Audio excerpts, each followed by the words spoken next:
let's tackle one of the biggest, most persistent questions out there. Is crypto a bubble? The thing is, to really answer that like a professional, we have to start by completely reframing the question itself. You see, just asking yes or no, well, that leads to some pretty bad analysis.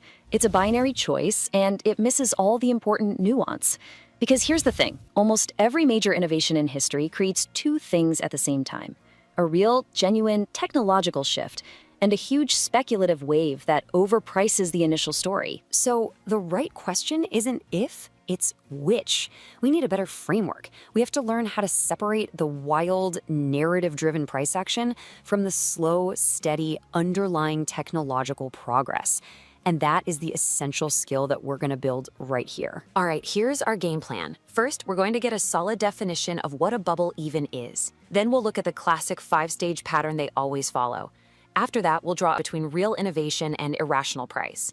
Then we'll apply a specific 2-layer model to crypto, create a checklist of bubble signals you can actually use, and finally lock in the professional mindset you need to use all these tools. Okay, first things first, we need a precise, shared definition.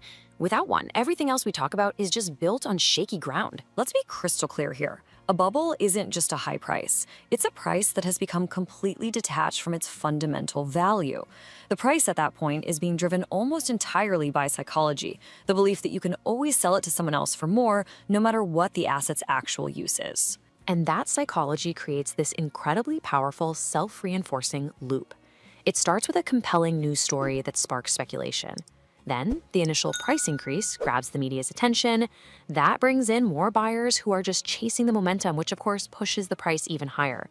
This whole cycle just keeps accelerating until, eventually, the new money stops flowing in, and the confidence breaks. Now, what's really fascinating is that this psychological loop, it's not new at all. It follows a predictable pattern that has repeated for centuries. The assets change, sure, but human behavior, that doesn't. And this psychological cycle almost always follows these 5 stages. It kicks off with a displacement, some kind of paradigm-shifting new tech. A boom follows, as early success brings in a lot of capital.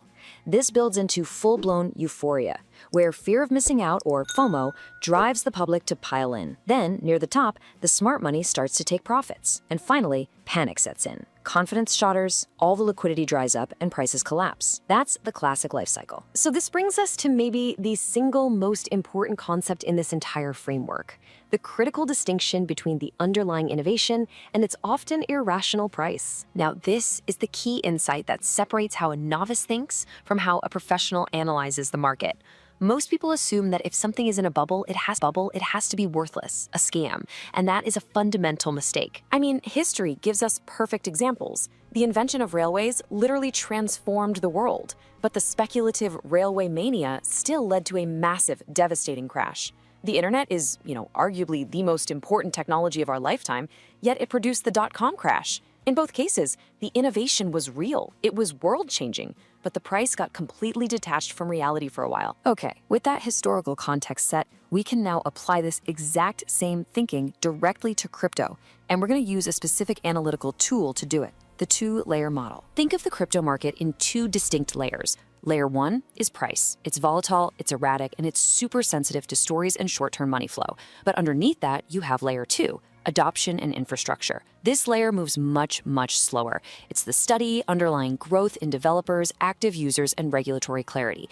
And the key insight here is that a huge speculative price bubble can form, one, even while the fundamental infrastructure in Layer 2 just keeps on growing. So now that we have this framework in place, we can go from theory to practice.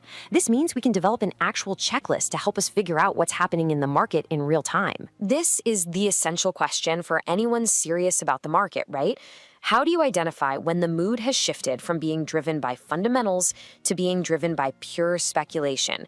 Well, these are the key signals to watch for. Okay, these are the classic indicators. First, the story becomes way more important than the fundamentals. Second, the main reason people are buying is simply because they think it will go up.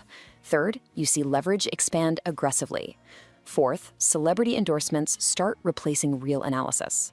Fifth, newcomers are flooding in way faster than they can possibly understand what they're buying. And finally, price moves become extremely violent because the liquidity is so fragile.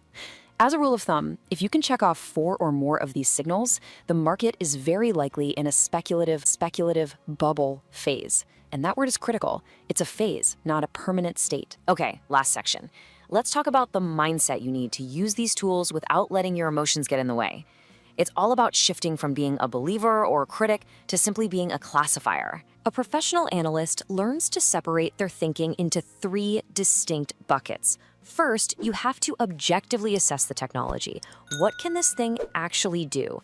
Second, you analyze the market structure. Who is trading, how much liquidity is there, and how much leverage is being used. And third, you evaluate the price cycle. Where are we in that broader emotional pattern we talked about? Keeping these three things separate is the key to an objective view. So here's a final, really practical tool to help you apply this mindset: the 60-second bubble test. Before you act on any narrative, just ask yourself these 5 simple questions.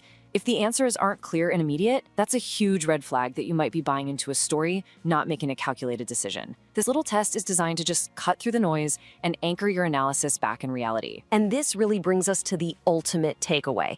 The biggest mistake people make is binary thinking, assuming something is either the future or it's a scam. A professional understands that reality is so much more nuanced than that. Some cycles are bubbles, some projects are just hype, and some of the infrastructure being built is very real. Your job is to classify, not to worship. That is the professional mindset.